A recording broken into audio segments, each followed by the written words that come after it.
今回は中国版で実装されたシンクについて中国ユーザーのコメント100件以上を調査してみました。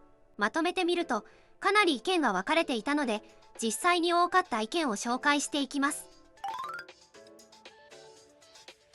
一番多かったのはやはり火力不足を指摘するコメントです。雑魚敵を倒すのにも苦労する。レベルを上げても火力が足りない。通常フィールドで使いづらい。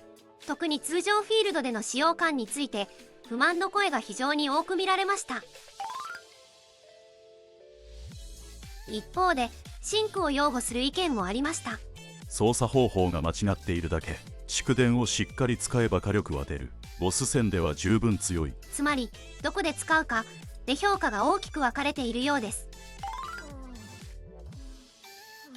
ただし強いと言っているプレイヤーでも共通していたのがこちら。操作が難しい。適当に使って強いキャラではなく、しっかりローテーションを覚える必要があるという意見が多くありました。もう一つ多かったのが7里との相性です。シンクは7里に依存している。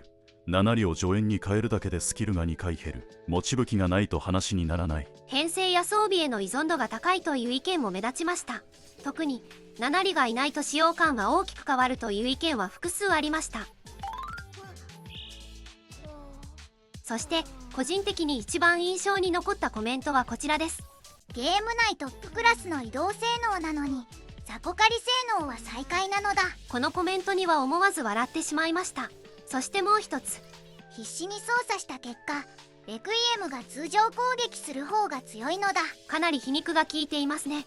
最後に今回100件以上のコメントを確認した結果をまとめると、通常フィールド性能への不満が多い。ボス戦では評価する人もいる。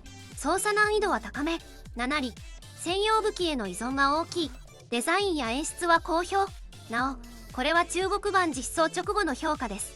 実際に運営から性能調整最適化に関する案内も出ているらしいので、今後評価が変わる可能性もあります。確かに雑魚敵に苦戦するくらいだとしたら少し残念に思うのは分かります。